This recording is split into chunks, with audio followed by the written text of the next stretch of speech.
Assalamualaikum warahmatullahi wabarakatuh. Ya, ini adalah video curhat part ketiga ya. Mudah-mudahan ini video terakhir. Karena kalau curhat terus ya capek juga ya. Jadi kita review sebentar di video pertama saya kemarin yang part satu itu menanyakan alasan dasar hukum di Pergub nomor 5, Pergub Kalimantan Tengah nomor 5 tahun 2022. Itu di situ saya menanyakan atau kami menanyakan mengapa guru yang sudah mendapatkan tunjangan profesi itu tidak mendapatkan TPP atau tambahan penghasilan pegawai. Nah, di video yang part 2-nya itu saya membahas Undang-Undang Nomor 14 Tahun 2005 tentang guru dan dosen. Sekarang di video yang part ketiga ini kita akan atau saya akan melihat nih Permen ya, Permendagri ini ada Permendagri nomor 27 tahun 2021. Karena kemarin yang dijadikan sebagai landasan guru yang sudah memperoleh tunjangan profesi itu tidak mendapatkan TPP itu katanya dari Permendagri ini.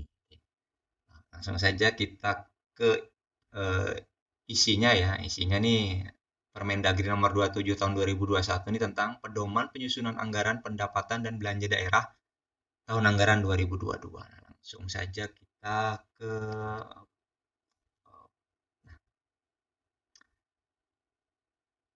di Permendagri ini ada namanya belanja pegawai. Jadi belanja pegawai itu digunakan untuk menganggarkan kompensasi yang diberikan kepada kepala daerah, wakil kepala daerah, pimpinan dan anggota DPRD serta pegawai ASN.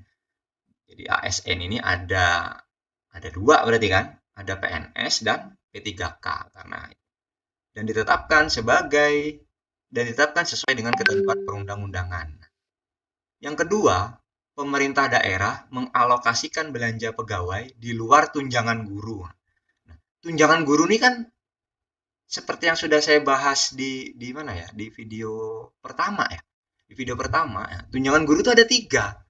Jadi ada tunjangan profesi bagi guru yang sudah bersertifikasi, kemudian ada tunjangan daerah khusus dan ada tambahan penghasilan. Nah, yang dialokasikan melalui TKD. TKD dalam hal ini adalah transfer ke daerah.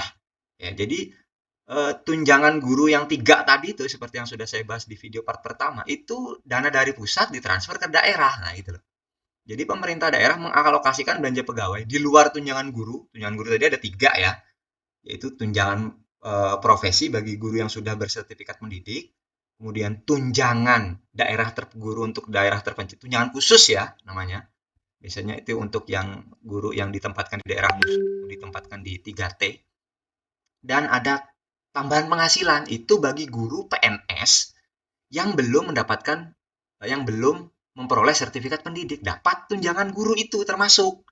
Nah, dana itu melalui TKD, dana dari pusat di TKD, transfer ke daerah, maksudnya seperti itu. Nah, maksimal 30% dari total belanja APBD. Nah, jadi Pemda itu mengalokasikan belanja pegawai itu maksimal 30%. Jadi ini bukan jadi alasan bahwa ternyata kalau guru bersertifikat pendidik itu diberi TPP itu mengakibatkan bebannya 30%, itu logika yang salah menurut saya. Jadi jangan apa ya? Berarti kan logikanya begini. Logikanya begini ya.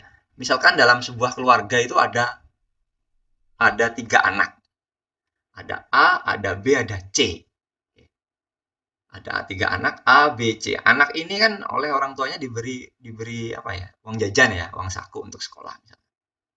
Nah, si anak pertama ini berprestasi nih, berprestasi.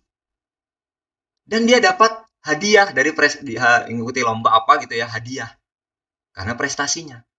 Nah, masuk akal nggak misalkan terus orang tuanya bilang gini ke anak yang si A, kamu karena sudah dapat hadiah karena kamu sudah berprestasi, jadi kamu sekarang nggak dapat uang saku ya. Kira-kira logikanya kan jadi seperti itu. Adil kan seperti itu? Kan tidak. Harusnya kan ketiga anak ini tetap mendapatkan uang saku meskipun anak yang pertama tadi sudah dapat hadiah karena itu memang prestasinya. Nah, logikanya seperti itu. Nah, misalkan kalau memang keuangan daerahnya itu belum mampu, bukan berarti tunjangan untuk guru yang bersertifikasi itu dihilangkan, tunjangan apa TPP-nya dihilangkan, tidak. Itu konteksnya bukan seperti itu ya. Ya nominalnya diturunkan.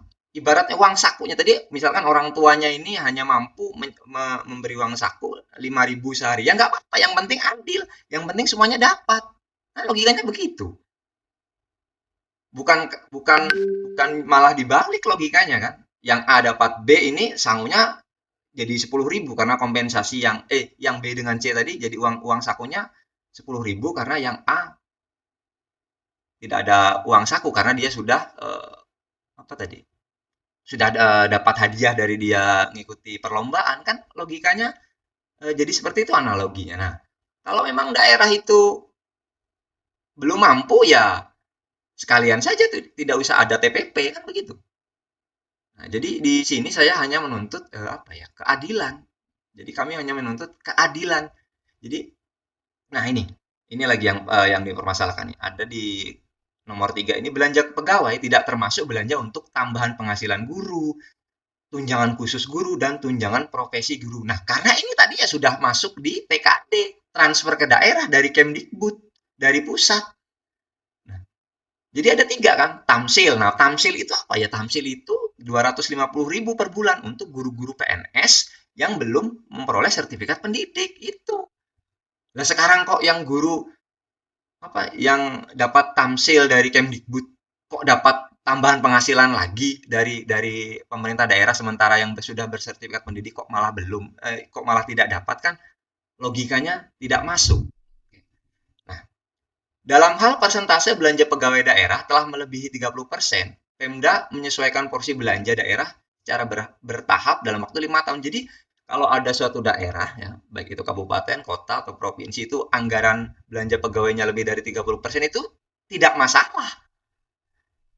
Tapi dalam 5 tahun ke depan diharapkan belanja pegawainya bisa tidak lebih dari 30%. Jadi mungkin tahun ini belanja pegawainya masih ada yang 50% itu tidak masalah. Jadi di tahun berikutnya ya diturunkan. Misalkan jadi 45%. Jadi setelah 5 tahun diharapkan belanja pegawainya suatu daerah itu tidak lebih dari 30%. Nah, itu.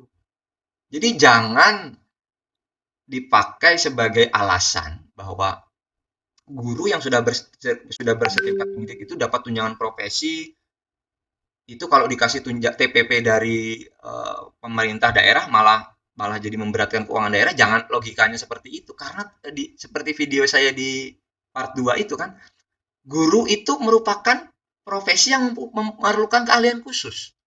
Guru itu adalah pendidik yang sudah mempunyai sertifikat pendidik. Untuk memperoleh itu pun perlu perjuangan, ya, perlu pengorbanan. Jadi jangan diiri. Jadi guru yang sudah bersertifikat itu dapat tunjangan profesi itu adalah apresiasi dari pusat, dari kementerian.